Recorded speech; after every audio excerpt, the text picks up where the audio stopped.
Blessing, blessing, blessing. Yes, it's been a little over a year now since the accident. And she's coming on good. She's coming on real good. I'm telling you. Like she can walk now, but she still have pains.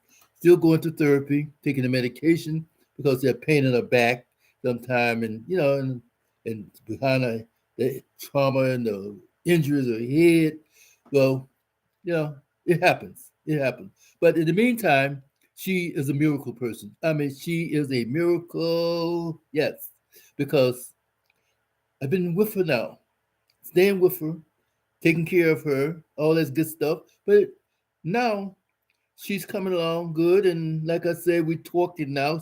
It's been like it's a little over a year, and she's confessed her sorrow about what happened, but she's not really.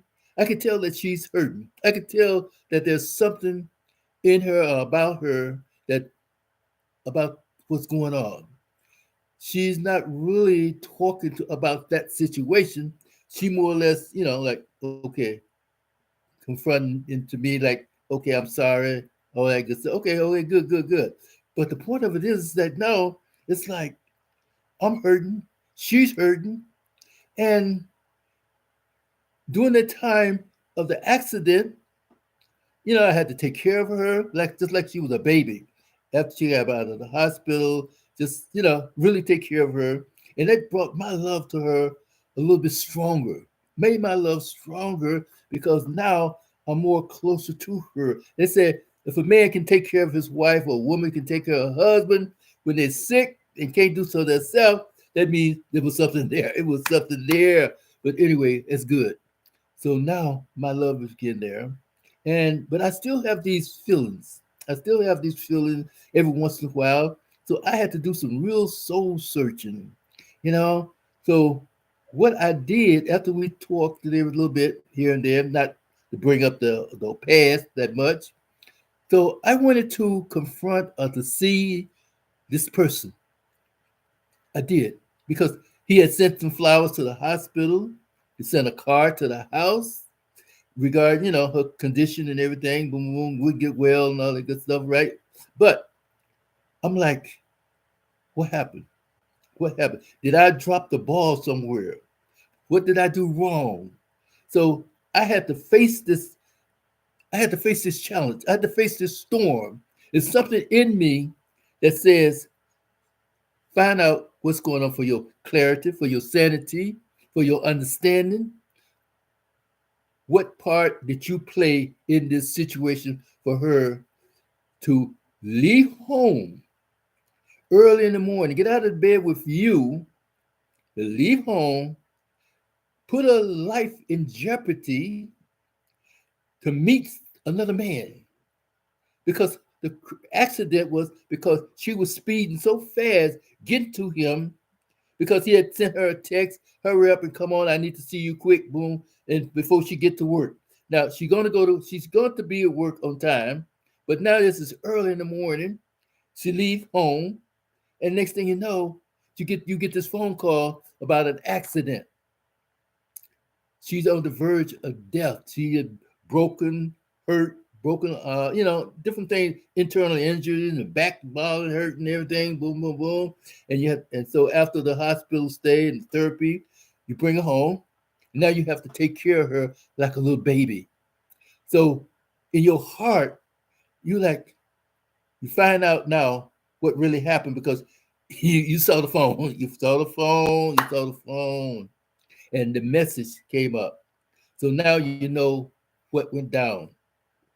But she's out of it. So after a few months now, she's now more or less recovering a little bit. She's sad, tears. You sad, you upset, but you're still holding on because of the love. Because now you're more or less connected with her, but you can tell that you're not in her heart. You're not in her heart. So therefore, what make her do such a thing to go outside the marriage? So you get in touch with the guy after he, sent the flowers and everything, boom, boom, boom. And now you want to know for your sanity, your understanding, your clarity, what happened. But see, you don't fuss, you don't cuss and everything. So you get in touch with them and make an arrangement to see them, right? You're angry, you're upset, and you're jealous. In fact, you're almost envious. You're almost envious because all of these things are coming about like, wow, he could pull her like that because you remember time when you used to do some things, pull a woman, do this, do that, the other. Anyway, now he's doing the things that you used to do, but he is in her heart now. So you talk. The first thing he's apologizing about, you know, he meet you, apologizing, so you accept his apology. And now you say, in your heart, your spirit, you're forgiving him now because after these few months that you've been with her, taking care of her, and looking at her hurting, and you hurting, you in turn meditate, you're praying, you like, I'm seeking, I need help. You know what I mean? So you get the help that you think you need because now you came back to like face the situation, face the guy, face the guy. So after you face the guy, talk with him, now you're finding out what went down. You're finding out what happened behind her going out to meet him early in the morning, that she had an accident and now she was hospitalized, she's crippled, she needs to be taken care of, all this stuff. And these things come to hurt you because now you don't want to really throw her out the door, but you want to find out what went down. Did I drop the ball? Did something happen that it was really, really, you know, uh, detrimental to the welfare of the marriage, right? So you look around, you say, well, did I do this? Did I do that? But anyway, getting back to the situation where you meet the guy and you talk, and you listening. It's not too much you can say. What can you say to a man that has taken your wife, the one that you love, the one that you made the vows to, one that you saw that, you know, what's going on and everything, and y'all was together and you had a couple of years of good romantic and conditioning and connection and all this stuff. Now she's out rushing to meet another man.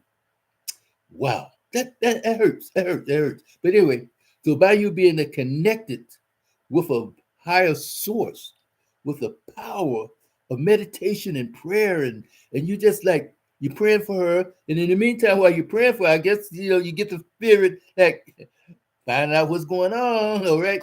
So anyway, the guy's telling you all these things, and you ask him, say, well, what? How did y'all get together? How did this thing start? And so he started talking, and the way he's talking to you, it's like step by step. Not only say the affection, but the compliments, uh, the peace, the happiness.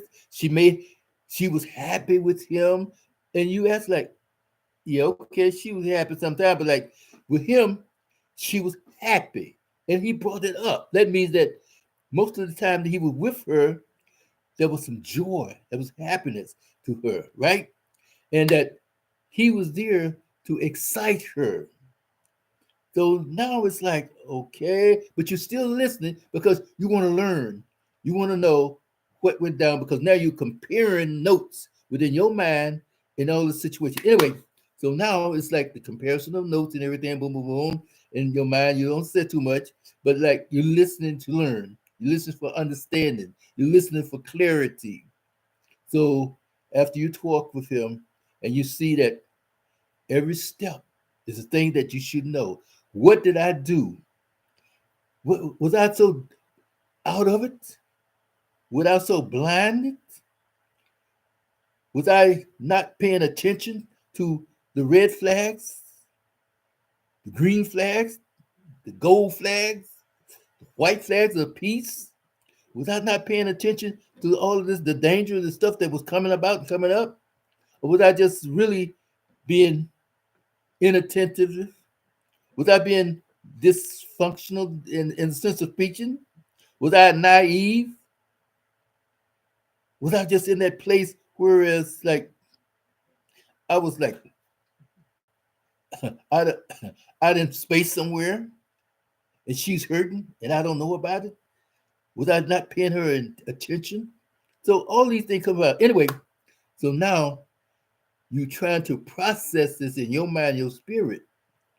Because see, what happened, you're finding out now that because of the fact that she was infected,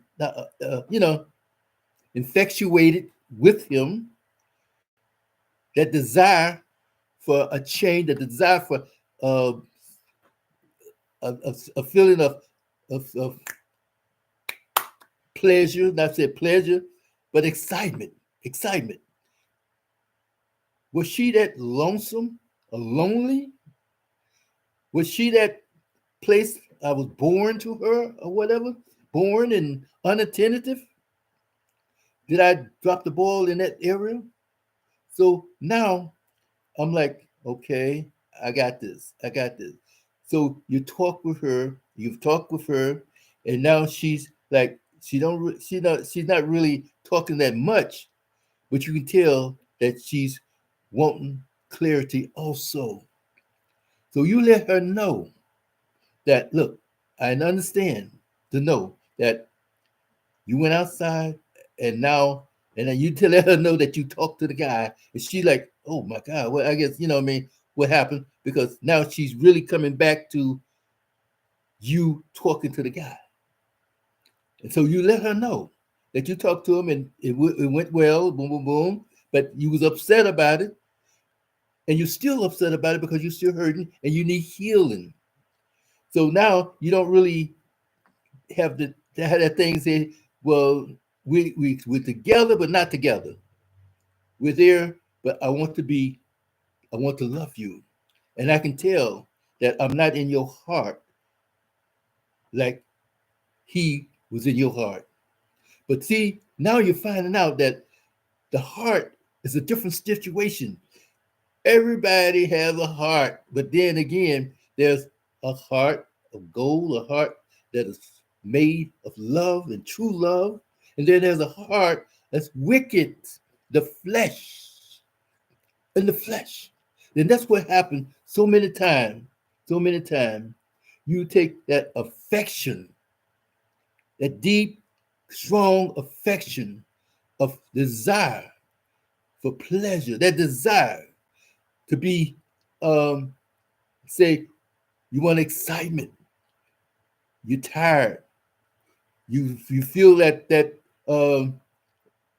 compliment, you feel that smile is coming at you. The next thing you know, you change the numbers, you're texting each other, you're talking with each other. Nothing is so-called innocent. It's innocent, but still, it's not really innocent in it because there's a overshadow that we don't understand. There's a shadow of a cloud that is in the background. It's a storm brewing. What are we going to do? So with that cloud brewing, now here come the action part of the cloud, the thunder, the lightning, here's the wind, the tornadoes and the hurricane. But while it was a dark cloud that was brewing in the background, we did not pay it any attention. We were so naive that nothing was like, okay, everything's all good, everything's all right. No, it wasn't all right. Every little bit of thing should brought our attention to what's going on around and our surrounding.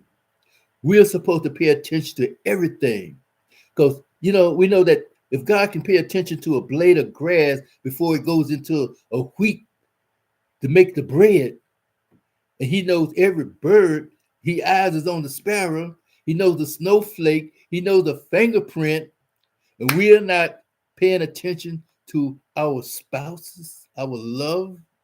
And then again, what was the condition of the love that we had with that person?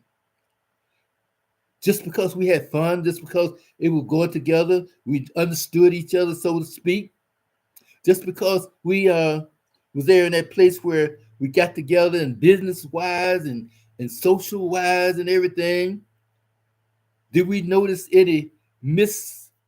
Okay, just like when you go to the doctor and say your heart is beating good, boom, boom, boom, boom, boom, and your temperature is good, and then all of a sudden, sometime you go to the doctor, they take your temperature and say, oh, you're a little bit hot, your heart a little bit racing. Do we really pay attention to that? Do we have to do something to calm yourself down? Or do you pay attention to the medication and make you equal and all this stuff, stabilizing you? So this is what happened. We did not do what we're supposed to do. So anyway, not paying attention. We're being naive. We're being dysfunctional, in so to speak, in such a way that things start to slipping away. Slipping away. The ice on a hot stove, a hot area, is melting away. So what happens is now try to get that ice back into the form of an icicle, iceberg, or however you want to, into a solid mass again. What happened? Let's try to get that heart back into the righteousness. See, we know that the heart has bitter sometimes, it's anger sometimes, it have animosity sometimes, and chaos, condition sometimes, and then it can be polluted sometimes by somebody trying to get you off key, try to get you in that place where it can manipulate you. See, the evil one is always patting you on the back and rubbing your head and stroking your ego. And when you pay attention to that, you've been manipulated, you've been influenced. And this is why we so many times, our spouses and even ourselves, we are influenced to doing things. The next thing you know, we think the Heavenly Father is like, he's smiling at us. No, he's upset because he's jealous. It's just like the man, I was jealous of this guy coming in to my life and my situation. And then it's that my situation? No, it was our situation. I was jealous that he was taking over something that belongs to me. Do we really belong to each other? Because it was said that she has no power of her own. And then it also said the same scripture, he has no power of his own, but to both to come together at a time until such a time, whereas you have to separate it for prayer and maybe something else. Okay, like, women have the situation going, and men should back off, not have to say like, well, I'm supposed to do this and I'm the man of the house. And if I need my situation going, I'm supposed to get it at any time I want to. Dude, do you not understand that this is a live person that was made and created by God just like you? She have feelings. And then again, you have to understand that from her head to the bottom of her feet, the tip of her toes, is sensualities and sensations. She got nerve endings in every place just about. Stroke her back and see if she don't mellow down. Come on. Rub her neck and ears and other do things. Touch her. You can't beat her on the chest. You can't even touch her in certain places on her upper extremities, lower extremity, whatever you do, right? That she don't get a sensation behind it. So therefore, her mind is there. Just like when the woman was brought to the man. She was there openly. A woman is available to a man when the man is right for her. Otherwise, she, just like with the animals, if it ain't right, she don't want to be bothered with you. In fact, she will fight you just like another man would. But in the meantime, as human, sometimes we accept things, we let things go, we let things do this, that, other, and then there's a change in our position, change in our character, and change in our attitudes. And next thing you know, we are in a bad place, in a bad situation, we're going to start to going through some stuff. The next thing you know, it's habitual change in the behavior and characteristic of a person. So now this is where we know what happened. So talk with the guy. Find out what's happening. Don't be ashamed and don't be afraid to hit up the lover or either talk and then by all means talk to her. Of course. Talk to her, but don't talk to her in such a way whereas you demeaning her. Don't talk to her in such a way whereas you not say embarrassing her, but you condemning her like we do. Like we do sometimes. Women that do something wrong like that, first thing we do, we condemn them, set out, get out, don't want to be bothered, never want to talk to you again. But you don't know the situation in her heart, her mind, her spirit. By her being lonesome and not being attended to, not being where you was paying her, not say attention, but knowing that she is being loved. She wants to be loved. You're not showing her appreciation. You're not showing her whereas she's a woman, she desires and to be certain way. We are told to honor our wives. And then she is supposed to prepare herself for her man. She is supposed to adorn herself as for her man. Does the man telling her that? The man explaining that to her when they first get together and supposed to be in a situation? No, we just jump in the bed, do this, do that, and then leave her in a sense of place of emptiness. She don't want to be empty. She wants to be full. That's why she have a wound. She was made for that wound to be filled at certain time. Fill the earth. Ah, yes. But in the meantime, her heart is now supposed to be directed to the one she loved. But that heart can be changed to something else that's giving her that affection, that's giving her a desire, that's giving her the pleasure, that's giving her a situation. That's why so many times a man or a woman can leave home, leave their spouse, leave their children, and go off into a situation because then their heart has been changed and turned over and wow, just like the waves of a sea that's a storm at sea. It's not a calmness. It's a wave. It's tossing and turning and pedaling.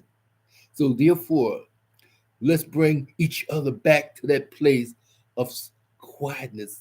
Bring back each that place of joy and peace. That's what we need. That's what we desire. To have love, to have sanctification, to have a place that we can say, I love you, but then I love you reality. I love you for real. I love you because I have the godly love in me, not just a affectionate type thing called love, and then it's the fantasy, and then it's an illusion. And next thing you know, well, all these stuff can wash away. It can leave a heart. Bring love, true love, back to your heart and hold on with that understanding. Hold on with that desire for peace. Hold on with guidance. Hold on with protection and well being. It's like one of the flags that we're supposed to hold on to is that purple flag. Honor, peace, integrity, royalty. You are the leader, you're the king, you're the head of the house. Royalty. Understand what royalty means. Not just say, I'm the man of the house. You do what I tell you to do. I don't like you wearing this. I don't like you doing this. Da, da, da. Explain to them why. And to explain to them, is there a condition as to you doing this? Are you doing this? Are you feeling this way or feeling that way? Ask them and find out. And then explain to them the real truth of the meaning of situation. Of course, you don't want her to do certain things that's going to jeopardize the relationship. Of course not. But does she really understand and know that your love for her, your understanding, and your desire for her well-being, your protection of her, and then your love for her to guide her and lead her, that together you guys can be one in the spirit. Let her know what that one means. That one means. You don't just pull off a finger just because it hurts a little bit. You don't break it off, you don't cut it off. No, you take care of the wound. You take care of the wound in your heart. So now, if y'all together as one, take care of that wound that is starting to tearing away from your heart. You should know these things. You should feel these things. That's why it's so imperative to talk to the person, or to seek out the person, to find out from her. Even if you don't see the guy, and y'all there, find out from her bit by bit, piece by piece, what's happening without saying how long this been going on and who it is, this, that, all this stuff, you know what I mean? And why this, why that, and why you hurt me, and why you doing this to me. And I've been working for job, trying to think, do you do this, that, other. But she didn't need that extra car. She didn't need that diamond ring. She didn't need all that fancy name brand stuff. You do what you have to do and explain to her while y'all was still broken, poor, and disgusted that one day things are going to be different, because we believe that God is going to take care of it, and that we're working on things, and there's a savings account, boom, boom, boom, and together we can make it. And then let her know that when things start to ease enough the other way, stop it. But then if she continues, release the cage bird and let the cage bird fly. Don't sit around crying and carrying on. It hurts. Yes, it hurts. But you're a man. You're a man. Hurting is no problem. But there's a deep hurt. But then there's a thing that's so deep, but it's not really true love. It's that fantasy that's bothering you. It's that whole and demonic spirit that's over you that makes her to be an altar. And now you treat her like a goddess. And now when things happen, because you sit back, things went down because you were tired, you were sleepy, you had some work to do, this and that other, but you don't work 24/7. Come on. Even if you have to give it up. I have known time whereas I had to work 3 days when I was doing first business, 3 days and not giving maybe about 2 hours of sleep. And in the military, he'd even go work 3 days with no sleep. But anyway, these things happen. Sacrifice is all right. So anyway, like I say, we got in touch with the guy. The guy know what we're doing. Let it be known. And now we can go the distance in love. We can go the distance with the spirit of truth. We can go the distance until, how you say, we meet again, till death do us part. That should be the aim and the goal of every couple. Yeah, through the bad time, through the hard time, through sickness and wellness, all that good stuff. But the point of it is, the main thing, till death do us part. Don't let the death be that we have to grieve each other's missing, because there's some penalties that's set aside behind messing up, and we can always get, how I said, restored and redeemed through love, and compassion. So, with that in mind, thank you, wonderful people, for being with us today. I just wanted to bring that to you because it was heavy on my heart to do this, to let people know that things can happen, but let's cover the bases, cover all the bases, cover everything, and be observant to everything. Test the spirit in all things. ALL. That's it. Because we're all spiritual beings. She is a spiritual being, just like you are a spiritual being. So how are you going to test the spirit when that spirit starts to weaning and going up through all of the clouds and the storm and the situation? And where are you sitting down there sleeping and snoring? Come on, give me a break. Anyway, bless you, bless you, bless you. And by the way, Tuesday, everybody, we having a special meeting, special services Tuesday night on YouTube. People in Love MD, People in Love MD, and we're dealing with more about relationships. We're dealing about depression, addiction, uh, all these things that we're dealing with that happens in our relationship that destroying us, those strongholds that the evil one is trying to put up on us, the lust, the pleasure, and all of the other degradation that come about. We talk about it. Don't be ashamed because, it's making so sad that we can be a freak when we get carried away, did this and that and other. But then when we start to talking about these things, you're like, oh, like you get out of here. We know that you're a butterfly, but also we know that you can be a roaring lion also. The lioness can roar, just like the big lion, okay? Think about it.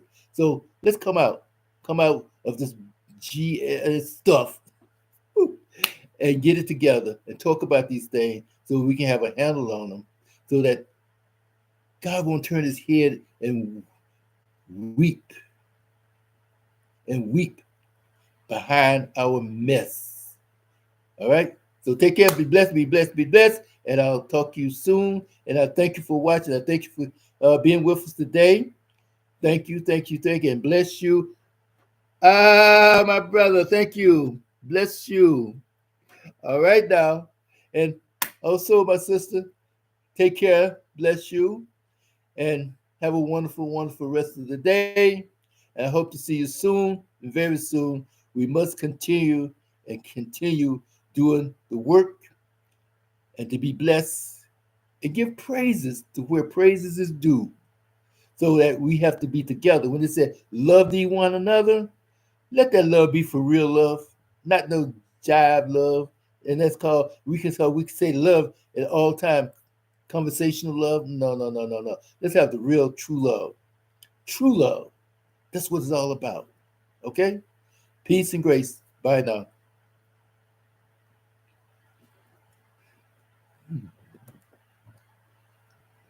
Ah, you go.